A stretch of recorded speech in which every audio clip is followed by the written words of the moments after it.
Hana had stopped counting the days a long time ago.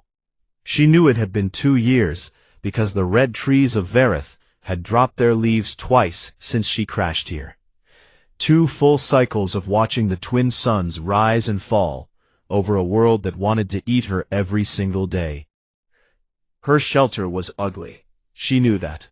It was a mess of broken shuttle panels, bent metal poles, and thick branches tied together with wire she had pulled from the ship's guts. But it kept the rain out, it kept the wind away, and most importantly, it kept the things with teeth on the outside. She had learned fast on Verith. You learned fast, or you died. The planet was a predator world, high gravity that made her bones ache, thick red forests full of creatures with claws and fangs and hunger. The Verithi, the ones who ruled this world, were the worst of all. They looked like wolves that had learned to walk upright. 7 feet tall, silver and black fur, eyes like burning amber, claws that could open a person from throat to stomach in one swipe. Every species in the galaxy knew about the Verithi. They were listed as apex predators, dangerous, do not engage, do not land on their world. Hana had not planned to land on their world. Her survey shuttle had been hit by debris in orbit, and the next thing she knew, she was falling through red clouds with alarms screaming in her ears. She had survived the crash, barely. And then she had survived everything after, barely. Tonight, a storm was tearing across the forest. The wind howled through the trees and shook her shelter so hard the walls rattled like old bones. Rain hammered the metal roof. Lightning turned the sky white and purple. Hana sat in the corner with her knees pulled up to her chest, eating dried root strips she had prepared that morning. She hummed to herself, an old song, a lullaby her grandmother used to sing back on Earth, back in a small house in a small town that felt like a dream now. She missed Earth. She missed hot food and clean water and the sound of other human voices. She missed laughing. She missed being touched by hands that were not trying to kill her. But she was alive. That was enough. It had to be enough. Then she heard something under the storm, a sound that cut through the wind and the rain and the thunder like a knife. It was high and thin and broken, and it made every part of her go still. Crying. Something was crying out there. Not an animal cry. Hana had learned the sounds of Verith's creatures, the grunts and roars and hisses and shrieks. This was different. This was the sound of children. She grabbed her spear, a sharpened metal rod with a blade she had made from shuttle wreckage, and pushed open her door. The storm hit her like a wall. Rain soaked her in seconds. She could barely see 3 steps ahead, but she could hear them. She followed the sound through the mud and the dark, her boots slipping on wet ground, her heart pounding so hard it hurt her ribs. She found them under a fallen tree. 3 small shapes huddled together in the mud. Verithi cubs. Even as babies, she could see what they were, the pointed ears, the soft fur, the small claws on their tiny hands. The eldest was maybe 8 years old in human terms. She was curled around the other 2, growling weakly at the dark, trying to protect them with a body that was shaking from cold and hunger. Hana saw the blood on them, cuts, bruises. The smallest one had a gash on her leg that was still bleeding. And behind the fallen tree, half buried in mud and leaves, Hana saw the body, an adult Verithi female, dead. Her throat had been torn open, a rival pack's work. Hana had seen the signs of their raids before. Territorial killings, brutal and fast. These cubs had watched their mother die, and then the storm had come, and they had nowhere to go. Hana stood in the rain and looked at them. 3 Verithi cubs, the children of a species that viewed humans as meat. If she raised them, they would grow into predators that could kill her with one hand. Every survival instinct she had told her to walk away. This was not her problem. This was not her species. This was not her fight. The smallest cub moved. She was tiny, barely 4 years old in human terms. Her fur was soaked and matted. Her eyes were squeezed shut from pain. She crawled forward on her belly, away from her sisters, away from the body of her mother, and she pressed her small, wet muzzle into Hana's open hand. Her little body was so cold, she was shaking so hard that Hana could feel it in her teeth. And she made a choice. She picked up the smallest one first, then the middle one, a boy who stared at her with wide, silent eyes and did not resist. The eldest growled when Hana reached for her, snapping her small teeth at Hana's wrist. Hana did not pull back. She waited. The cub growled again, weaker this time. Then her growl broke into a sob, and she let Hana lift her. Hana carried all three of them back through the storm. They were heavy, heavier than human children because of the high-gravity world they were born on. Her arms burned, her back screamed. She slipped twice in the mud and nearly fell, but she held them tighter and kept walking.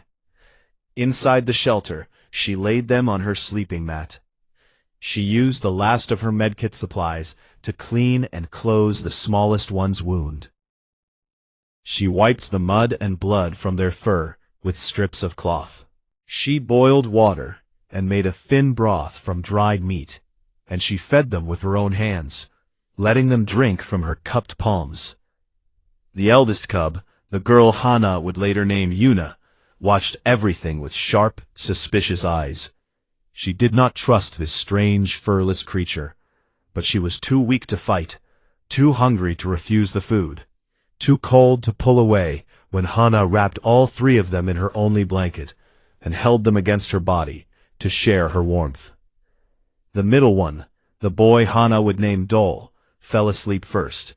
He pressed his face into Hana's shoulder and went still, his small breasts warm against her neck.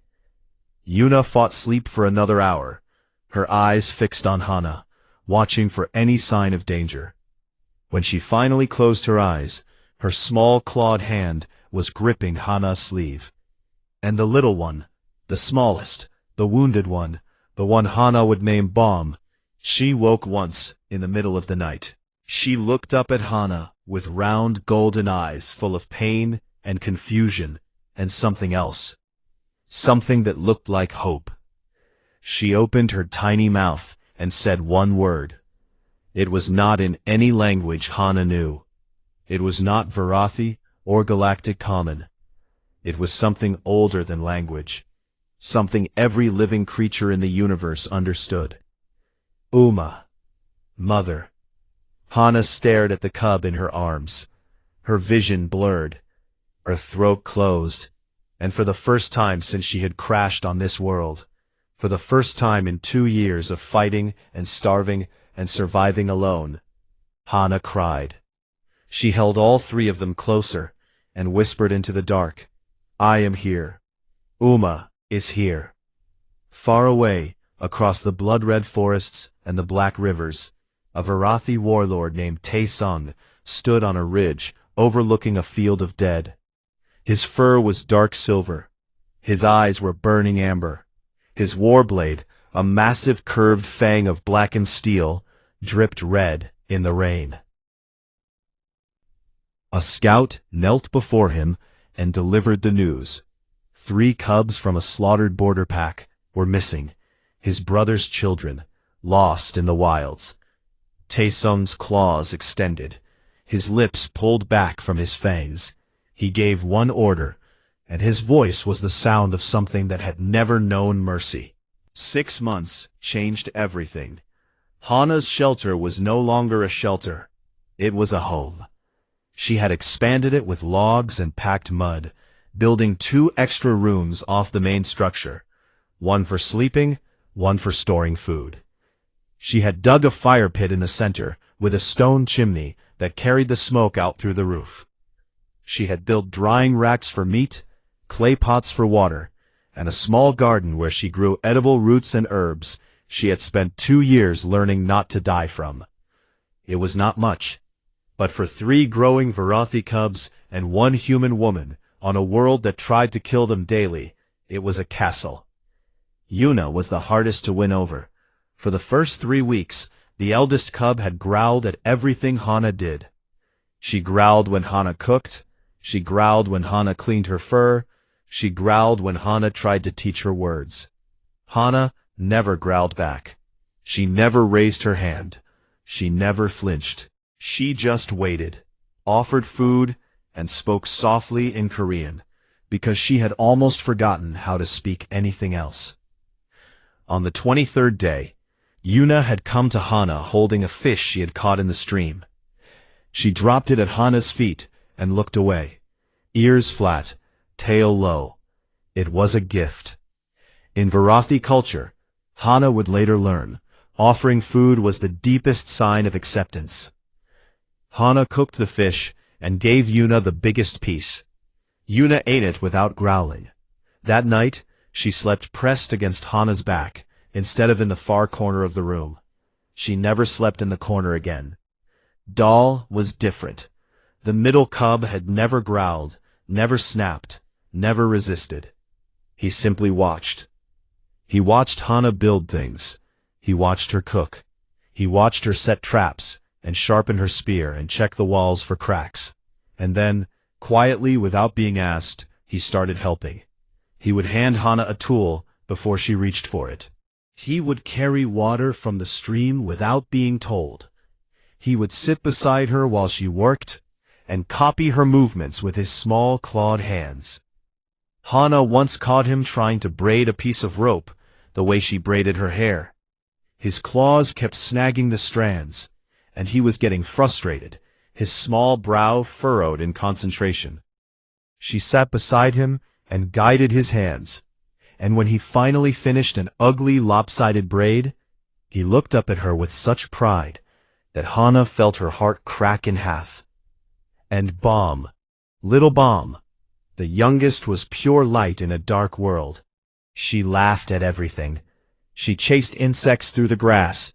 She rode on Hana's back while Hana worked, her tiny arms wrapped around Hana's neck, her claws carefully pulled in so she would not scratch her Uma's skin. She had learned to do that on her own. She simply understood that her mother was soft, and so she made herself soft too. Hana's days became full in a way they had never been before. She woke at dawn and cooked breakfast, usually roasted meat and mashed roots. She taught the cubs words in Korean and Galactic Common, drawing letters in the dirt with a stick. She took them foraging, showing them which plants were safe and which would make them sick. She told them stories at night, sitting by the fire, with all 3 cubs piled around her like warm, furry blankets. She told them about Earth, about oceans so big you could not see the other side, about cities made of glass and steel that touched the clouds, about snow, frozen water that fell from the sky and turned the whole world white. Bomb could not understand snow. She kept asking if it was cold rain, and when Hana said yes, but beautiful, Bomb declared that she wanted to see it one day. "I will take you," Hana said. She did not know if it was true, but she said it anyway, because that is what mothers do. The hardest part was food. Growing Varathi cubs ate enormous amounts of meat. Hana had survived on roots and small trapped animals for 2 years, but that was not enough anymore. She had to hunt bigger prey. She built better weapons, a bow with arrows tipped in sharpened metal, a heavier spear, a set of traps that could catch creatures 3 times her size. She taught herself to track, to read the forest, to move through the red trees without sound. She was not strong like the Varathi. She was not fast. She did not have claws or fangs or thick fur to protect her from the cold. But she was clever. She was patient, and she had 3 mouths depending on her, which made her braver than she had any right to be. One morning, she was braiding wildflowers into Yuna's mane. The elder cub sat stiffly, pretending to hate it, but her tail was wagging slightly, which she thought Hana could not see. Hana smiled and tucked a red bloom behind Yuna's pointed ear. "You look beautiful," Hana said. "I look stupid," Yuna muttered. But she did not take the flower out. She wore it the entire day. Then the stalker came. It burst from the tree line at dusk.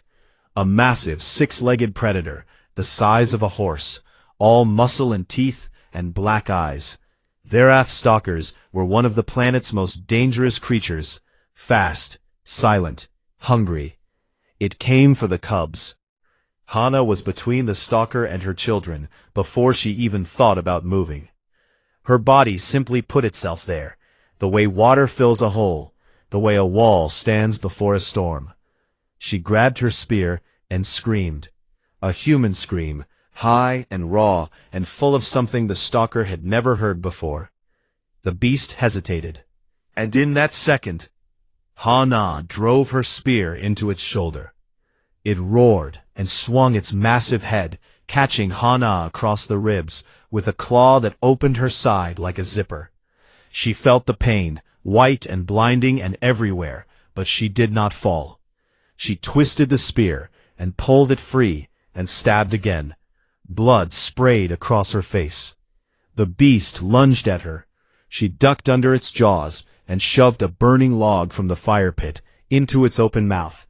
It screamed, a sound so loud the trees shook. It stumbled backward, thrashing, smoking, blinded. And then Yuna was there. The eldest cub threw herself at the stalker's flank with a scream of her own, her juvenile claws raking through its hide. She was small, she was young, but she was Varathi, and the fury in her was older than language. The stalker fled. It crashed through the underbrush and vanished into the dark forest, bleeding and burned and broken. Hana collapsed. The gash in her ribs was deep and bleeding badly. Her vision swam. She pressed her hand against the wound and felt the warm, wet pulse of her own life leaking between her fingers. Yuna was at her side in an instant. The cub's eyes were wild with terror, not the terror of the stalker, but the terror of losing her Uma. She pressed her muzzle against Hana's wound and licked it. Once, twice, a long, slow, gentle motion, a Varathi bonding ritual that Hana did not fully understand yet. It meant more than medicine. It meant, "You are mine, and I will not let you go." "You are small, Uma," Yuna whispered. Her voice was shaking. "But you are the bravest thing on Verith." Hana reached up with a bloodied hand and touched Yuna's face.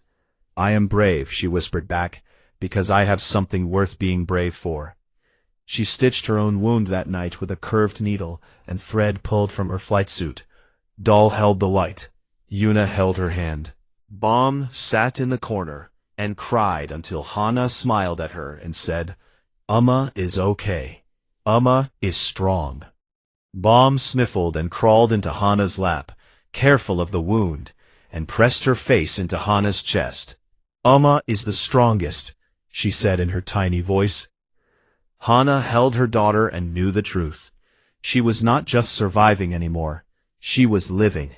These were her children, and she would burn this entire planet to ash before she let anything take them from her.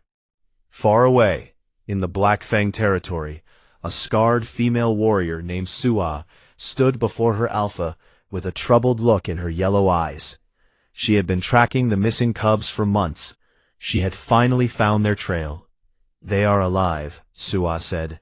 Taesung leaned forward, his massive frame tense. "Where?" "Deep in the eastern wilds, in a shelter built from shipwreckage." Sua paused. She did not know how to say the next part. "They are with a human, Alpha. The cubs call her." She stopped. "What do they call her?" Taesung's voice was a low growl. Sua met his eyes.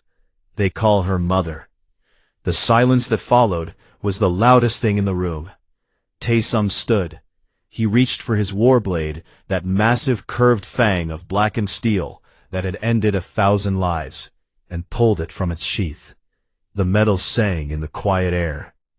"Gather the hunting party," he said. "We leave now."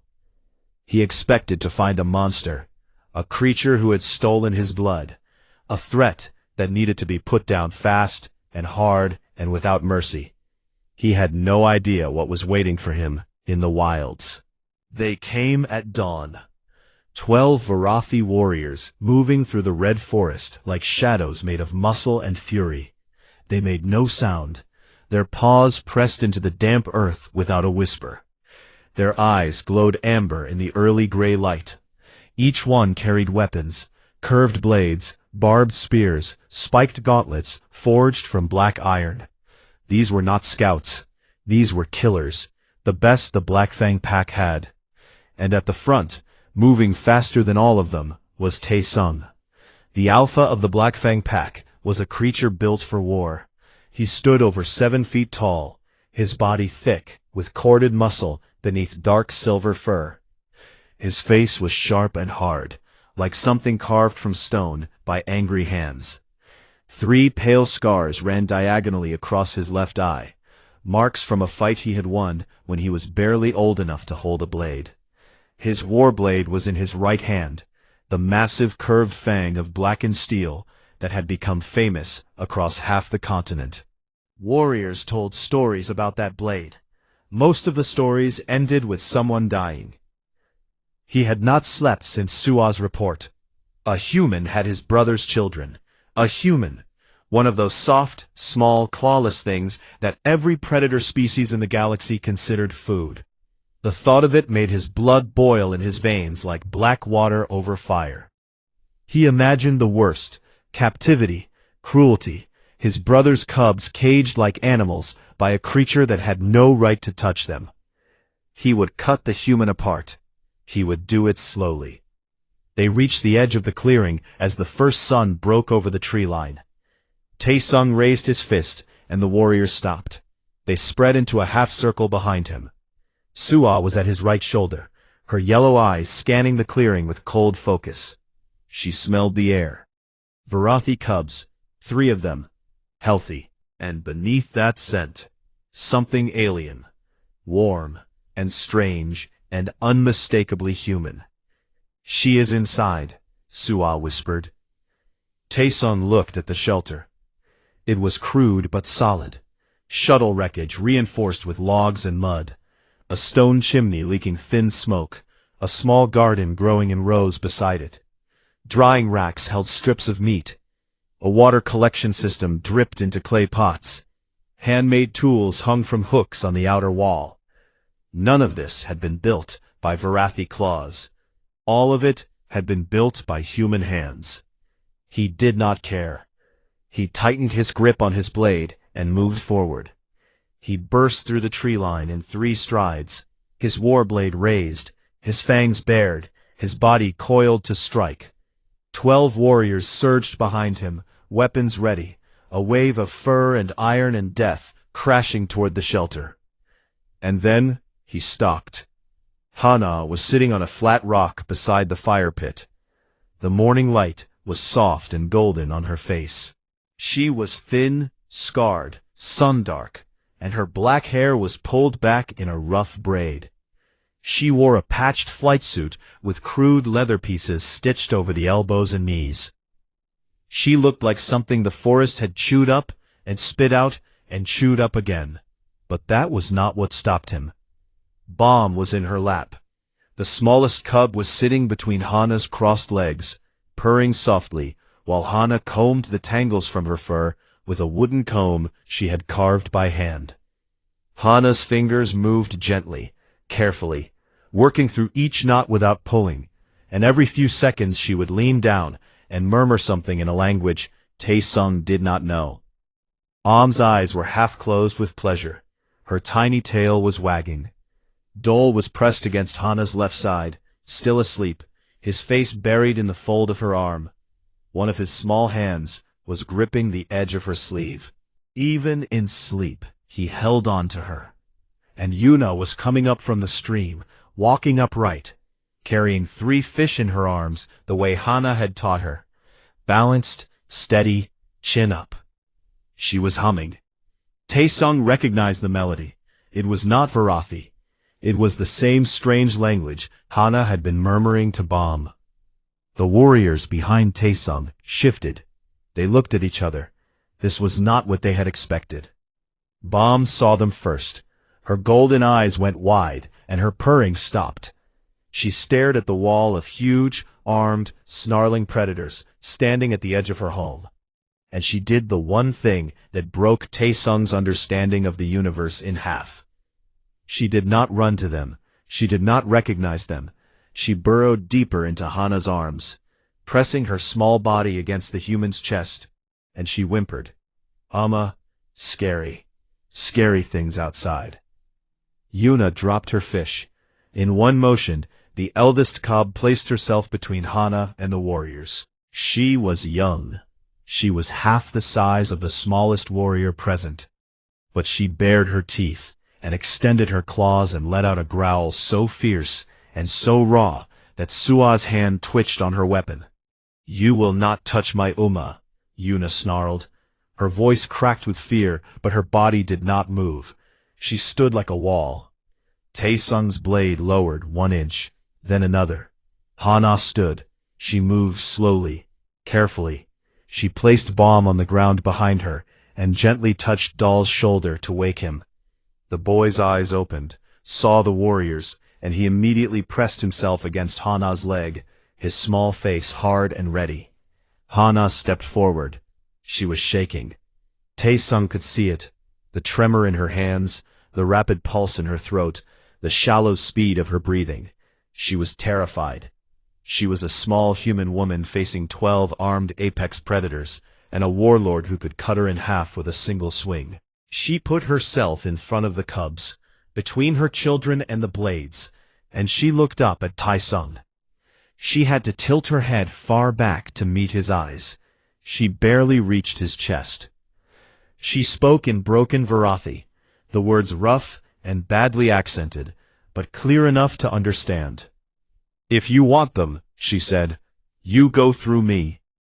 Sua let out a sharp breath that might have been a laugh. A prey creature threatening the alpha. It was absurd. Taesung could kill her before she finished blinking. But Taesung did not laugh. He was looking at Hana's hands.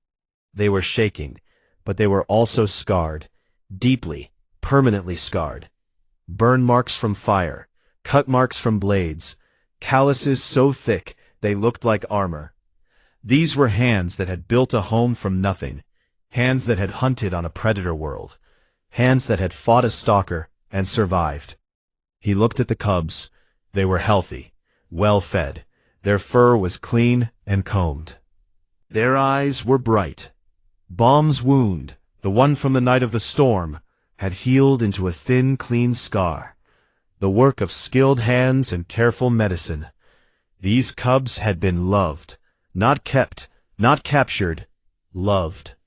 Taesung sheathed his blade. The sound of steel sliding into leather was the loudest thing in the clearing. "They call you mother?" he asked. His voice was quiet, not soft. Taesung's voice was never soft, but quiet, the way thunder is quiet, just before it decides whether to destroy something.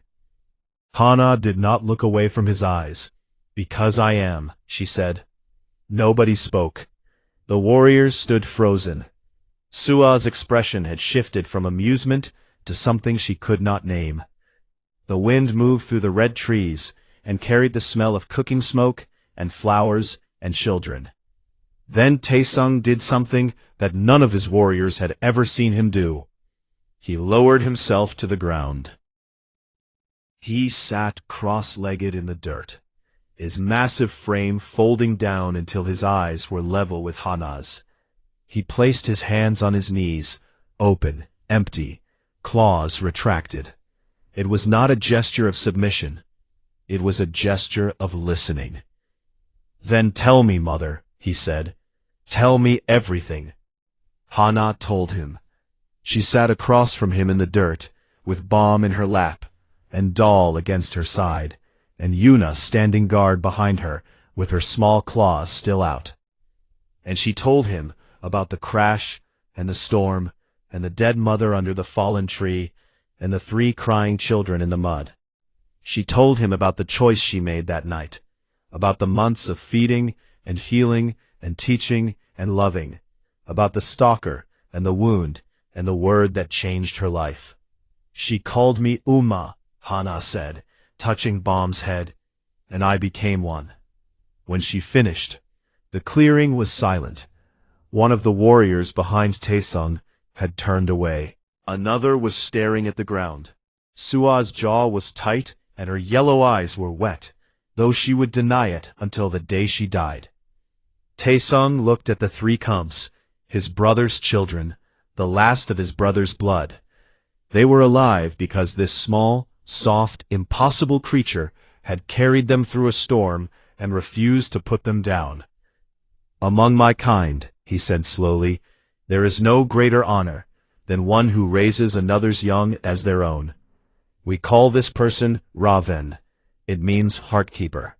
He paused. No Varathi in our history has given that name to a human. He stood. He drew his warblade one more time, and Hana tensed, but he did not raise it. He turned it in his hand and laid it on the ground between them, the point facing himself, the handle toward her. The ultimate gesture. Every warrior in the clearing drew a sharp breath. You are Raven, Taesung said. You are Pack.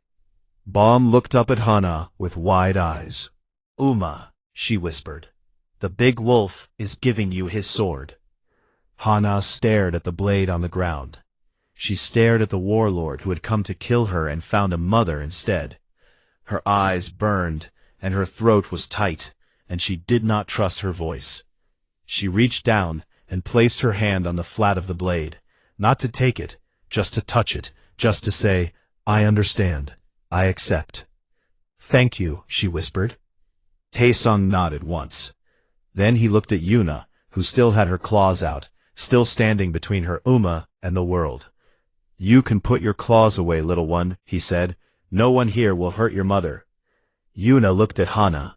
Hana smiled and nodded. Slowly, one claw at a time, Yuna retracted them.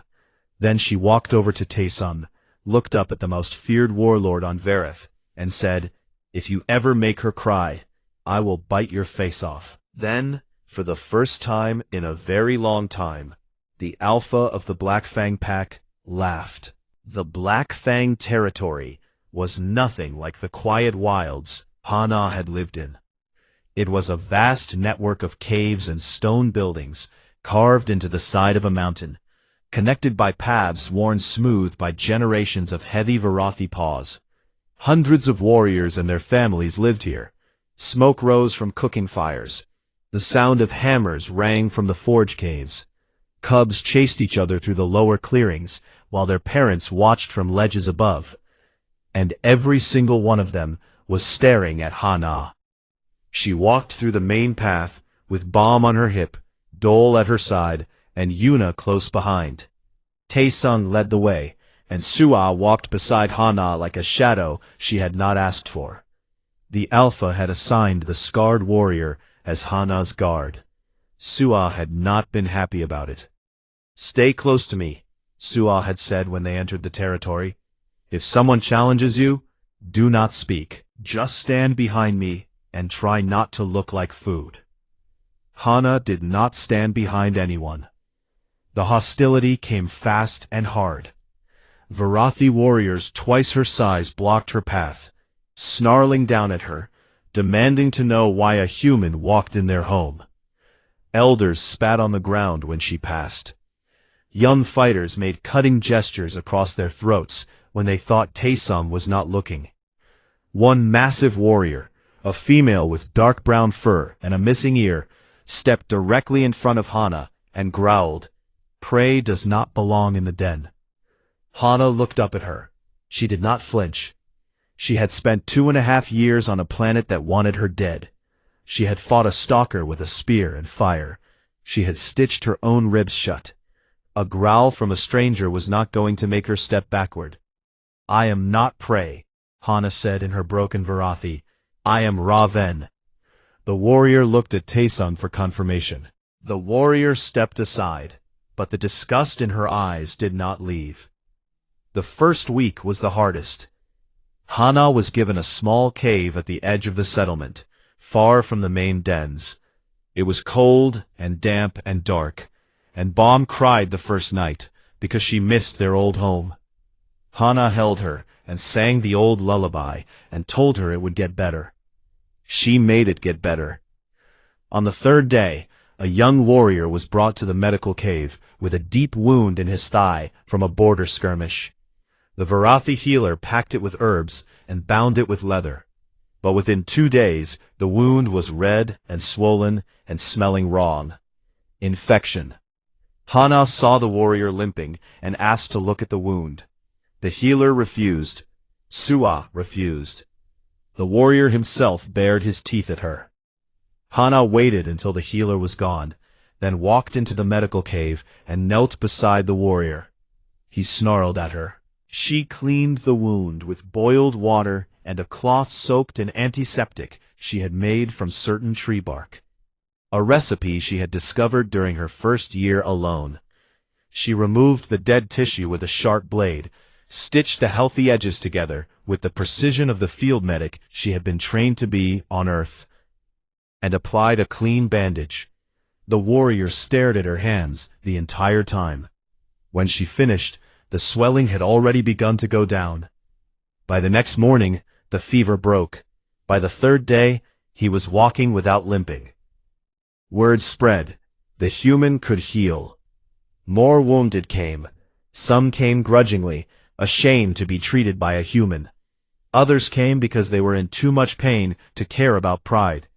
Hana treated them all the same way, with steady hands, clean tools, and a quiet voice that never rushed and never judged.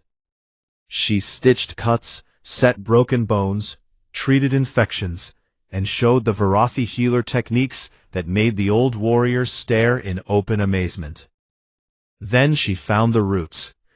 A plant that grew near the lower streams, with small purple flowers and thick starchy tubers. The Varathi had been eating these roots for generations. Hana recognized them within a week. They were mildly toxic, not enough to kill, but enough to cause slow chronic sickness. Stomach pain, weakness, especially in cubs. She told Tae-sung. He did not believe her at first. These roots had been eaten by his people for centuries. But Hana showed him the evidence. The pattern of illness in the young. The way it matched the areas where the roots grew thickest. She dug up the plants, showed him the dark veins inside the tubers, and explained what they did to a growing body. Tae-sung ordered the roots destroyed. Within 1 month, the cubs in the settlement were healthier than anyone could remember. Mothers who had lost children to the mysterious sickness came to Hana with eyes full of something words could not hold. Then she built the water filter. Using salvaged parts from her old shuttle tech, pieces of charcoal, and layers of sand and gravel, she constructed a simple filtration system that cleaned the sediment and parasites from the settlement's water supply. Sickness dropped again. Energy rose. The Varathi began to look at Hana differently. Su'a noticed it first. She had been watching Hana with the careful, skeptical eyes of a warrior who trusted nothing and no one. But day by day, she watched this small human woman wake before dawn, tend to her cubs, then walk through the settlement, helping anyone who needed it. She never asked for credit. She never demanded respect.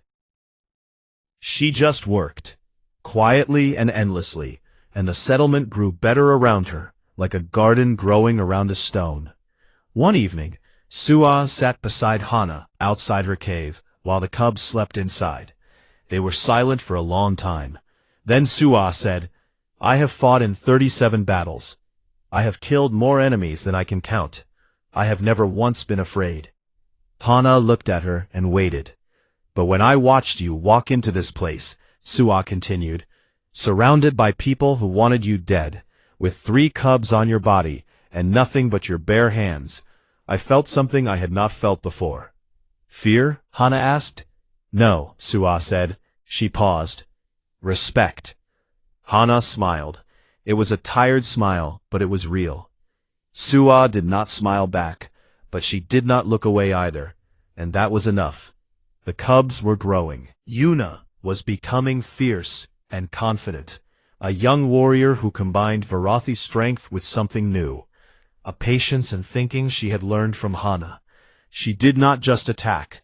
She planned, she observed, she waited. The training masters noticed and were quietly impressed. Dol had found his place in the medical cave, learning healing from both Hana and the old Varathi healer. His hands, though clawed, were surprisingly gentle, and he had a mind that remembered everything. Bomb was the camp's favorite.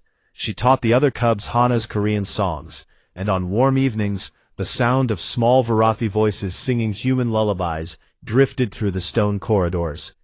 Taesung began visiting Hana in the evenings. At first it was brief, checking on the cubs, asking about the settlement's health. But the visits grew longer. They would sit by the fire outside her cave and talk for hours. He asked about Earth, about humans, about why her species had spread across the stars. She asked about Vareth, about the packs, about the wars that never seemed to end. One night, he asked the question that had been burning in him since the day they met. Why did you do it? You knew what we are. You knew those cubs would grow into creatures that could kill you. Why did you save them?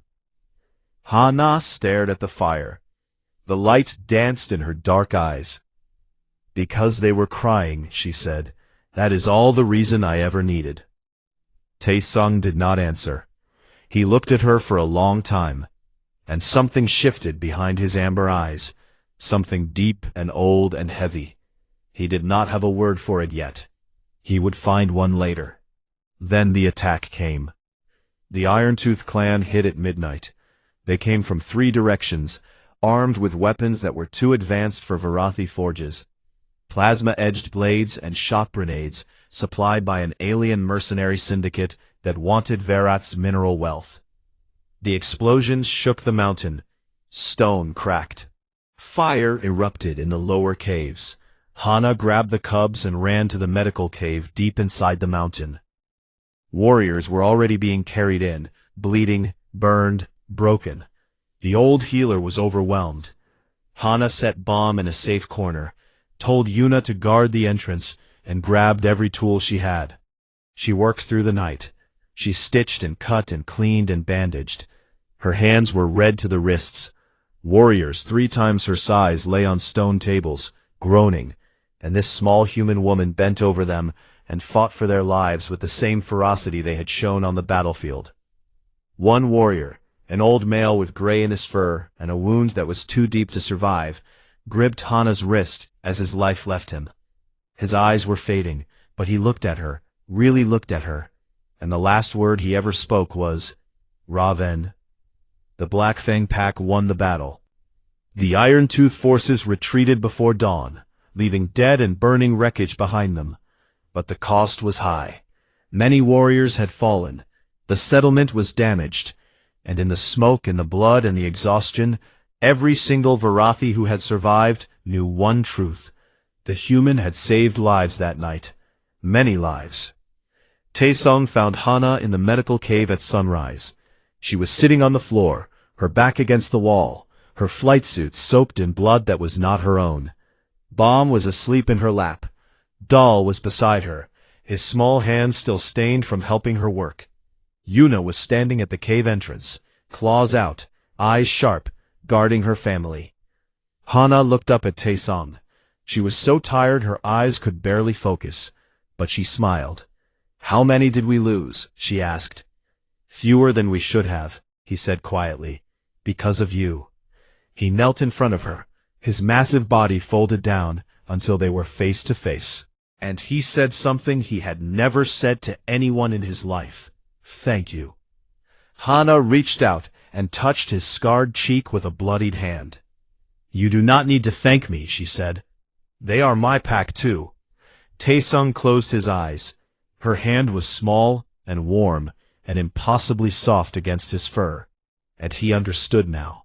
He understood the word he had been searching for. He stayed beside her until she fell asleep. The ship came down through the red clouds on a Tuesday, though Hana had no way of knowing what day it was by Earth's calendar anymore. She only knew it was morning, and the cubs were eating breakfast, and then the sky split open with the roar of engines that she had not heard in nearly 3 years. It was a Terran Coalition dropship, sleek, gray, military grade.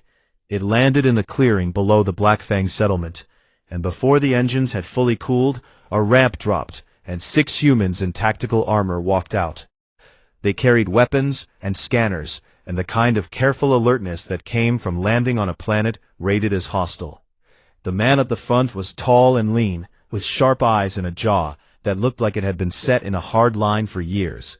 His name was Jiho, and he was an intelligence officer for the Terran Coalition. He had been following Hana's distress signal for 11 months, through bureaucratic delays and budget cuts and 3 separate committees who told him a single lost botanist on a predator world was not worth the fuel. He had come anyway. He expected to find a body, or at best a broken survivor, hiding in the wreckage of her shuttle, half-starved and desperate for rescue. Instead, when he climbed the path to the settlement, he found Hana standing at Taesung's side in a Varathi war council. She wore crude Varathi armor over her patched flight suit, pieces of dark leather and black iron that Sua had fitted for her after the Iron Tooth attack. Her hair was braided with red thread. Her hands were scarred and steady. 3 Varathi cubs sat at her feet, the youngest one playing with a wooden toy Hana had carved, the middle one reading marks on a stone tablet, the eldest one watching Jiho with the kind of sharp, measuring stare that made experienced soldiers uncomfortable. Jiho stopped walking. He stared at her for a long time. Then he said, "Hana? Hana from the survey team?" She smiled at him. It was the smile of someone who had walked through fire and come out the other side carrying children. "Hello, Jiho. You are late." He briefed her inside the settlement, while Taesung and Sua watched from the edges of the room. He told her about the rescue mission, the Coalition's interest in Varath's strategic position, the political situation back in Terran space. And then he said the words she had imagined hearing every night for 3 years. "We can take you home, Hana. We have a ship. Earth is 4 jumps away. You can be back in a week." She looked at the stone walls around her, at the fire burning in the center of the room, at the scratches on the floor where Bomb had been practicing her letters. She looked at Yuna, who was standing near the door, with her arms crossed, watching Jiho the way a guard dog watches a stranger. She looked at Dole, who had paused his reading, and was staring at Hana with wide, quiet eyes, full of a question he was afraid to ask. She looked at Bomb. The little one had stopped playing. She was looking up at Hana, with her golden eyes, her wooden toy forgotten in her small clawed hands, and her lip was trembling. "Amma?" Bomb whispered. "Amma go?" Hana knelt down. She took Bomb's face in her hands and kissed the top of her furry head. Then she looked at Jiho and said, "I am home." Jiho argued. He was good at arguing. He told her about the dangers, the life expectancy on Varath, the medical risks, the isolation. He told her that Earth needed people like her, trained botanists, field medics, survivors. He told her she was wasting herself on a rock full of creatures that had spent 10,000 years eating things weaker than them. "With respect," Hana said quietly, "they are not eating me. They are listening to me, and I am not wasting myself. I am exactly where I am supposed to be." Taesung stepped forward then. He had been silent throughout the conversation, but now he spoke in Galactic Common, his deep voice filling the room like the sound of stone moving. "Your coalition wants a presence on Varath," he said to Jiho. "Your military wants access to our continent. Your scientists want to study our world." He paused. "I am offering you something no Varathi Alpha has ever offered a human. An alliance." Jiho blinked. "An alliance?" "Hana has shown me what humans are," Taesung said. He glanced at her, and something warm moved behind his amber eyes. "You are not prey. You are something far more dangerous.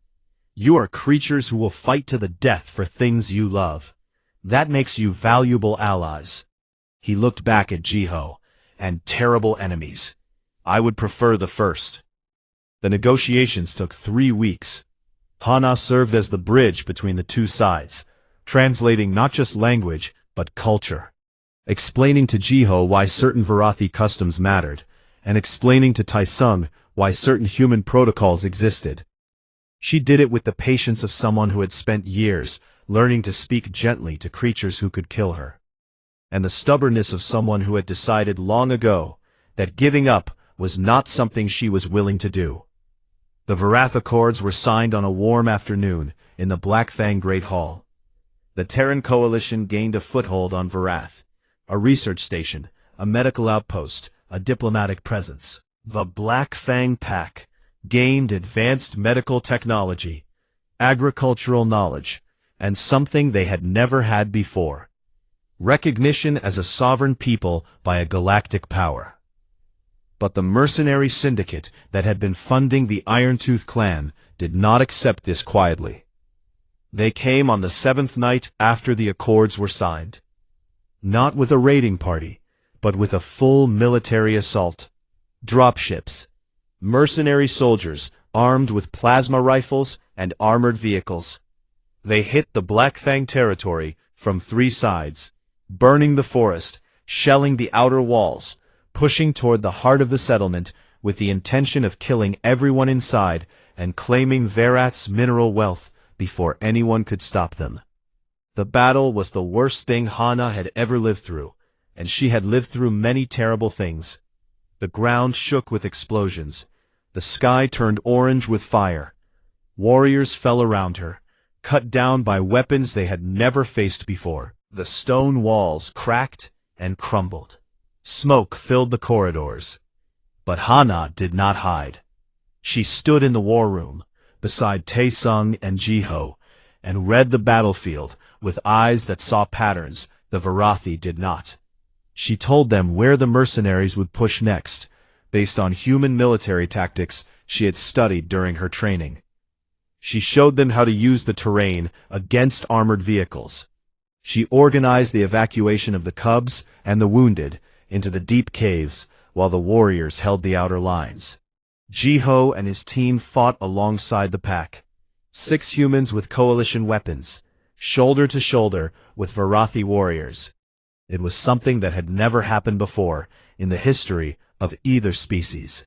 The mercenaries breached the last wall just before dawn. They poured through the gap in a wave of metal and fire, and for one terrible moment, it looked like the Black Fang Pack would fall. Then Yuna howled. It was not a cub's howl anymore. It was the howl of a young warrior, full and fierce and burning with a fury that shook the stone. She charged through the breach at the head of a group of young fighters she had rallied herself. Cubs who had grown up listening to Hana's stories about bravery, about standing up when the world pushes you down, about never leaving your family behind. They hit the mercenary line like a hammer. Dole was behind them, moving through the wounded, dragging injured warriors to safety, treating their wounds with hands that were steady and sure. He had learned from the best. And Bomb, tiny sweet Bomb, was standing on the highest ledge of the settlement, her small lungs filling with air, and she let out the alarm howl. It was high and pure, and carried across the entire valley. Scattered warriors who had been cut off from the main force heard it and turned. They came running. They came from everywhere. The mercenaries broke. Their vehicles stalled in the narrow mountain paths. Jiho's team took out their command ship with a well-placed charge. By the time the first sun rose over the red forest, the assault was over, and the Iron-Tooth clan's mercenary backers were fleeing into orbit. In the silence after the battle, the packs gathered. Not just Black Fang. Others had come to help when they heard the alarm howl. Neighboring packs who had heard about the human Raven and the alliance she had built. They filled the great clearing below the settlement. Hundreds of Varathi, standing in the morning light, bleeding and tired and alive. Taesung stood before them. He was wounded, a deep cut across his shoulder, burns on his left arm. But he stood tall, and his voice carried like a drum. "We have always believed that strength is claws," he said. "Fangs, fury, the power to kill and the will to do it. For 1,000 years, we measured ourselves by how much we could destroy." He paused. The crowd was silent. Then a human came to our world. A small, soft, clawless creature with no fur and no fangs and no armor. She crashed on our planet alone, and she should have died. Every law of nature said she should have died. He turned and looked at Hana. She was standing near the edge of the crowd, with her 3 cubs pressed against her. Bomb was holding her hand. Dol was leaning against her side. Yuna stood just behind her, tall and proud, her eyes bright. "But she did not die," Tae-sun continued. "She survived, and then she did something none of us could have imagined. She found 3 orphaned cubs in a storm, and she chose to love them. She raised them with her bare hands on the most dangerous planet in the sector. She healed our sick. She fed our hungry. She stood beside us in battle. She did not do this because she was strong enough to survive Vareth." His voice dropped low, and the silence in the clearing became something sacred. "She did this because she loved enough to make Vareth worth surviving." He knelt. The greatest warrior on Vareth, the alpha of the Black Fang pack, bent his knee to a human woman who weighed less than his war blade. Sua knelt beside him, then the warriors behind her, then the elders, then the fighters from the neighboring packs. One by one, row by row, like a wave folding inward, every Varathi in the clearing knelt. Bomb tugged Hana's hand and looked up at her with round golden eyes. "Umma," she whispered, "why are the big wolves bowing?" Hana's vision blurred. Tears ran down her scarred face and dripped onto the dusty ground. She knelt down and wrapped her arms around all 3 of her children, pulling them tight against her chest, feeling their warmth and their heartbeats and their breath against her skin. "Because, my little ones," she whispered, "they finally understand what we have always known." "What, Amma?" Dol asked quietly. Hana closed her eyes and held them tighter. "That love is the strongest thing in any universe." Bomb pressed her small muzzle into Hana's neck and purred. Yuna laid her head on Hana's shoulder and let out a long, slow breath, like she was finally putting down something heavy she had been carrying for a very long time. Dol said nothing. He just held on, and above them the twin sons of Vareth rose over the red forest, and the light fell warm and golden on a mother and her children. It was more than enough.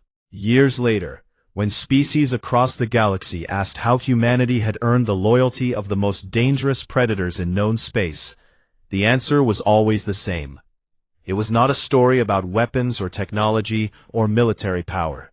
It was a story about a woman who heard children crying in a storm and refused to walk away, because that is what humans do. When the universe is dark and cold and cruel, humans do not look for something to fight. They look for something to love. And once they find it, there is no force in any star system, no army and no weapon and no god that can make them let go. That is why the galaxy learned to respect them. That is why the galaxy learned to fear them. And that is why 3 Varathi cubs, fully grown now, with claws and fangs and the strength to crush steel in their bare hands, still curled up beside a small, soft, graying human woman every night, and called her the only word that ever truly mattered. Uma.